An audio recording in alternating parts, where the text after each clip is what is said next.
Muy buenas tardes, amigos y amigas, y bienvenidos todos y todas de nuevo a vuestra casa del Oráculo de Delfos 700. Hoy vamos a continuar con la reflexión de la semana pasada, que se cortó para que el vídeo no se hiciese tan largo, y era acerca del reto moral o ético que tenía pues la filosofía en su función social y pedagógica de aportar una reflexión moral sobre los principales problemas éticos de la sociedad actual. Y la semana pasada estuvimos reflexionando sobre el problema del racismo. Es un hecho que eso no depende de mi opinión, no tengo que decirlo yo aquí, se puede constatar perfectamente en los telediarios y en los periódicos, en la prensa, en las tertulias de radio y por supuesto también en las redes sociales,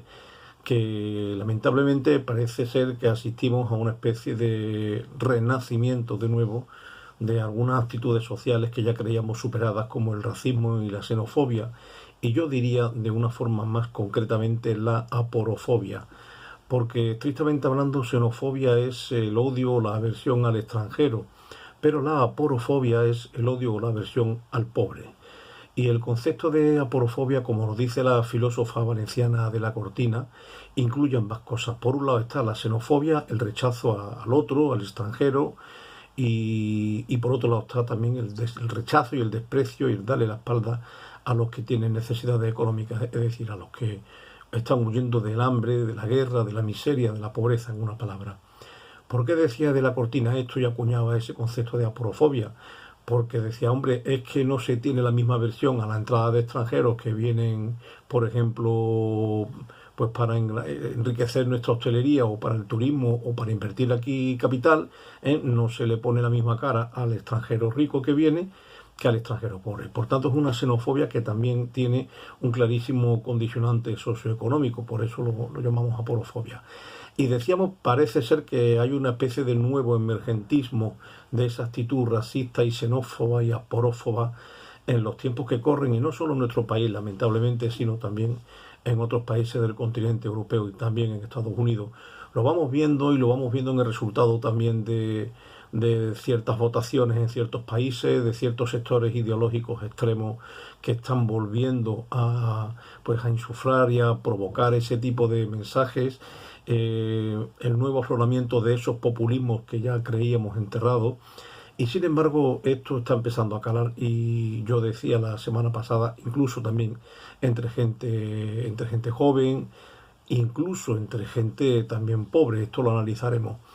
En este contexto, la filosofía tiene, yo creo que la obligación, el deber de intentar aportar aquí una reflexión o unos criterios o unas pautas para que podamos pensar en torno a si tiene sentido, por un lado racional y por otro lado moral, el mantener, el propagar o el no detener estas actitudes xenófobas, racistas y aporófobas.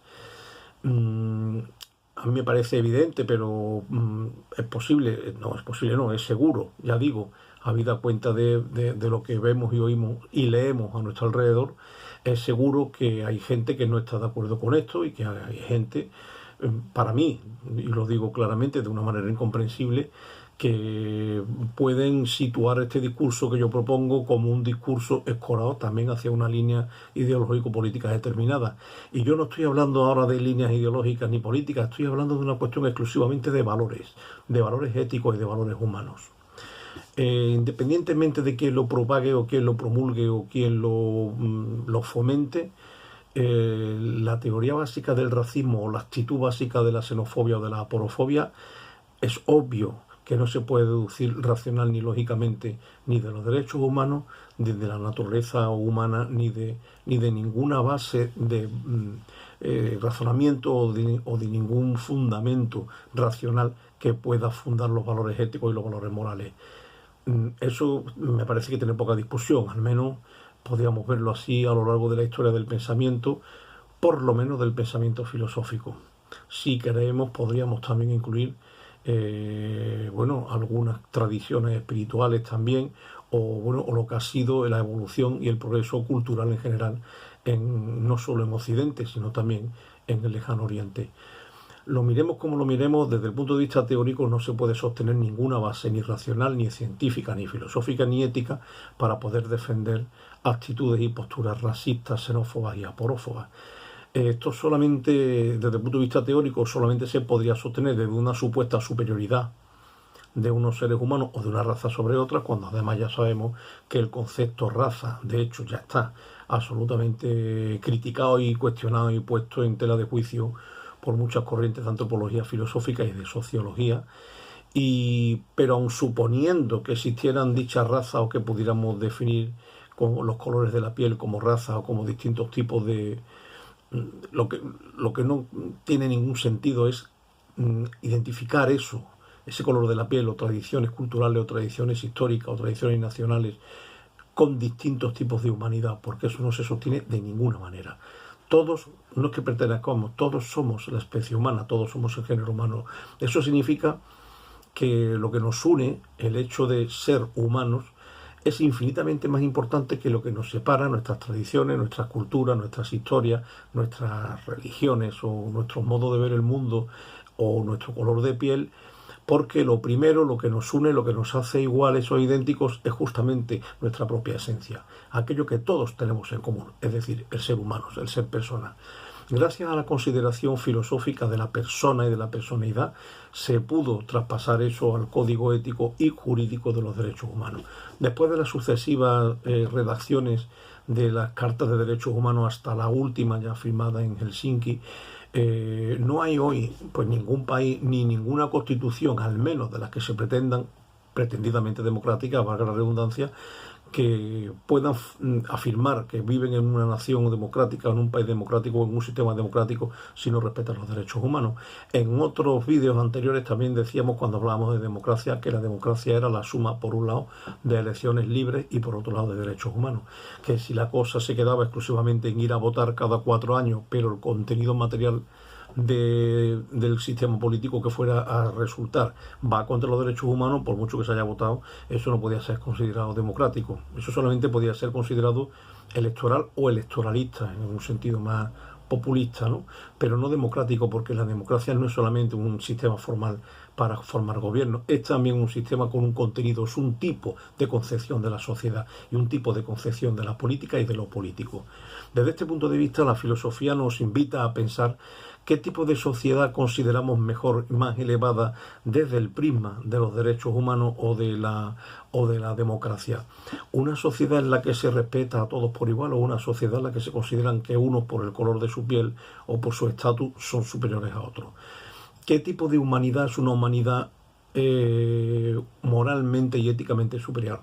La humanidad que acoge, acepta a todos los hombres por igual y que promulga y propaga la igualdad esencial de todos los seres humanos, o una humanidad que imita, diríamos, a la ley de la selva y la naturaleza y propone, bueno, lo que Spencer llamó el darwinismo social, no que los más fuertes se coman a los más débiles y aplasten a los más débiles. ¿Qué tipo de sociedad es éticamente más deseable? Una sociedad en la que lo que impere sea la fraternidad, la solidaridad, el respeto, la tolerancia, la acogida, el abrazo a los otros independientemente de su procedencia o del color de su piel, o una sociedad que pues se caracterice por el desprecio, la desconfianza, la mirada con resentimiento, con odio, con aversión al otro por ser diferente a mí. ¿Qué es lo que debemos propagar? El rechazo de la diferencia o la acogida de la diferencia, o que la diferencia sea asumida y subsumida en la unidad que nos iguala a todos en nuestra esencia como seres humanos. Lo miremos como lo miremos desde el punto de vista teórico, no hay absolutamente ningún sostén racional para poder defender posturas racistas. Es que no lo hay ni a nivel biológico ni a nivel científico, porque no se puede fundamentar científicamente, no hay un solo criterio con el método científico en la mano para hablar de distintas humanidades o distintas especies. Somos la misma especie humana. No hay criterio filosófico porque no hay ni un solo sistema filosófico moral que defienda el racismo como una opción ética, sino más bien todo lo contrario. No se puede defender desde un punto de vista democrático, porque el sistema democrático no admite esos antivalores que al fin y al cabo lo que nos llevan otra vez es a tiempos pasados, ¿no? A los tiempos de la guerra, de la violencia, de elevar cada vez más las fronteras que nos separen a los humanos unos de otros, etcétera, etcétera, etcétera. Estamos hablando de la cuestión filosófico-moral, es decir, de la cuestión de los valores y del racismo, de la xenofobia y de la porofobia como una actitud personal y como una actitud moral. Es decir, como la posición de un antivalor, de un contravalor. No estamos hablando ahora mismo de una cuestión política, como qué sucede o cómo se regula la extranjería o qué pasa con las leyes de extranjería o si la entrada en nuestras fronteras de los inmigrantes tiene que ser con o sin control. Ese es otro debate que si, bueno, pues si a nuestros seguidores les apetece, por supuesto se puede plantear en otro momento, pero hoy no estamos planteando el debate político, hoy estamos planteando el debate ético, el debate moral. Es decir, tenemos que ser muy conscientes que detrás de toda política y de toda norma jurídica hay un valor que se está defendiendo y se está propagando. Toda norma siempre es la expresión de un valor, siempre. Y cuando trabajamos la filosofía moral, en estos vídeos que vamos a hacer de ahora en adelante, para hablar de otras muchas cuestiones también problemáticas, o como yo le llamé la semana pasada, de otras heridas sociales, ¿no? Que, bueno, que aquejan a nuestra sociedad y a nuestro mundo actual, no lo vamos a hacer desde un punto de vista estrictamente teórico, como por ejemplo si lo que hay es naturaleza o convención en los contenidos morales, o sobre si el fundamento de la ética es un fundamento metafísico basado en una naturaleza común, o es un fundamento basado en el nomos, en el consenso, en el acuerdo entre los seres humanos. No, esos son otros debates que también los plantearemos en otro momento, pero no convienen a este tipo de vídeos. Los que convienen a este tipo de vídeos son debates en los que vamos a analizar qué valores o contravalores éticos hay detrás de ciertas actitudes o de ciertos sistemas sociales o de ciertos problemas o problemáticas que hoy, como digo, afectan al mundo en el que vivimos. Y ahí es donde vamos a plantear ese reto de la filosofía, de intentar al menos proponer una visión o proponer un tipo de reflexión o un tipo de discurso o un tipo de relato que vaya en la línea de defender los valores éticos, en la línea de defender los derechos humanos y sobre todo en la línea de defender al ser humano, a la persona de un modo muy especial, al que más sufre, al último, o a la viuda, al huérfano y al extranjero. En este sentido volvemos a plantear la cuestión desde esta perspectiva de actitudes morales internas, ¿no? Donde la palabra moral venía de mos moris, en latín, que era morada interna, morada interior, desde ese recinto interior donde está lo más sagrado del ser humano, que es la conciencia, que es la que crea los propios valores por los que uno se quiere guiar en la vida. ¿Qué creemos nosotros que es mejor como seres humanos? Ver al otro, y sobre todo al que más sufre, como alguien que me interpela, como un tú que está exigiendo de mí una respuesta desde la solidaridad, o ver al otro como un rival, como un enemigo, como un contrincante, como alguien contra el que tengo que luchar o contra el que me tengo que defender. Esa es la cuestión filosófica de entrada. Repito que cómo se articule eso después en decisiones políticas o en sistemas de acogida de inmigrantes o otro tipo de historias, eso lo hablaremos en otro día, de cómo se articula, por tanto, la moral y la política en estos problemas. Pero hoy hablamos exclusivamente de los valores. La reflexión ética o filosófico-moral que hoy proponemos es qué tipo de valores morales y humanos están detrás del racismo, de la xenofobia y de la porofobia. ¿Qué tipo de persona queremos construir nosotros mismos si fomentamos ese tipo de valores? O a la inversa, ¿qué tipo de ser humano queremos construir nosotros y en los demás si fomentamos lo contrario? Frente al racismo, igualdad de derechos de toda la raza humana; frente a la xenofobia, pues acogida del otro, de la viuda, del huérfano, del extranjero, del diferente; y frente a la porofobia, pues lucha por la igualdad de derechos económicos de todos los hombres y mujeres, ¿no? Por un mundo donde todos tengan derecho a tener cubiertas sus necesidades básicas y no a que unos vivan como animales en el dolor, en la miseria y en la pobreza, mientras otros nadan en la abundancia. Desde el punto de vista de la ética económica tampoco hay ninguna discusión al respecto, esto lo podemos también hablar más adelante,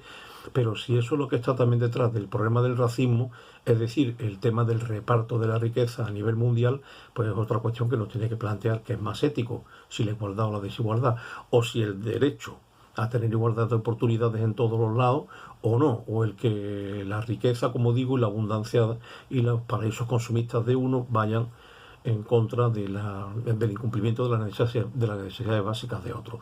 Por todos estos motivos entiendo que la filosofía debe fomentar este debate, esta reflexión, y también debe cuidar o contrarrestar, como decía, ese nuevo emergentismo de actitudes racistas que están surgiendo a nuestro alrededor y que consideramos altamente peligrosa, porque si nos lleva a un mundo de odio, de separación y de confrontación, de ahí a la violencia no hay más que un paso. Y ya hemos visto, de hecho, también muchas publicaciones racistas en ciertos líderes políticos, ¿no?, echándole la culpa del mal, de la violencia, de la delincuencia a los inmigrantes. Para algunos parece que solo hay delincuencia en España desde que llegan los inmigrantes, como si los españoles no delinquiesen. Ese es ridículo, ese planteamiento es completamente ridículo, aparte de falso. Pero el problema es que se esté asumiendo en estas épocas de posverdad. Basta con que algo se haga viral para que pueda ser asumido, sobre todo por la gente acrítica que no piensa mucho por sí misma o que no se preocupa de investigar y de comprobar si las cosas que está oyendo o leyendo son reales o no. Bien, desde ese punto de vista decíamos que ciertos discursos que ya creíamos superados y ciertas actitudes que ya creíamos enterradas en el pasado y en la historia están empezando a verse con naturalidad, y eso es lo que yo considero que es peligroso. No ya que se puedan articular o no en políticas xenófobas, racistas, aporófobas, que en algunos casos empieza a hacerse ya, sino más allá de eso, o incluso antes de eso, en el hecho de que esos discursos que teníamos completamente erradicados de nuestro tejido, de nuestra urdimbre moral, de nuestro incluso día casi de nuestro inconsciente colectivo, están empezando de nuevo a renacer y están empezando a verse con naturalidad. Que se pueda hablar con naturalidad del desprecio al otro y eso se acepte es lo que a mí me parece alarmante, y yo lo que a mí como aspirante a filósofo me obliga o me interpela para dar una respuesta, por un lado, de denuncia, de reivindicación, y por otro lado de invitación al debate. Es decir, todos aquellos que piensen que algo de lo que estamos diciendo es erróneo o falso, tendrían aquí la oportunidad, por supuesto, de convencernos de lo contrario y de decirnos en qué el racismo, la xenofobia o la aporofobia son más éticos, más morales y más humanos que sus contrarios. Pues nada, lo dejamos aquí, que ya hemos agotado el tiempo tope que nos ponemos. Y os doy una vez más las gracias por acompañarme, por estar al otro lado de esta reflexión, por trabajar todos juntos, codo con codo, por una sociedad más filósofa, más filosófica, más ética y más libre pensadora, por una sociedad de hombres y mujeres que sean capaces de pensar por sí mismos. Un abrazo enorme a todos y nos vemos en el próximo vídeo.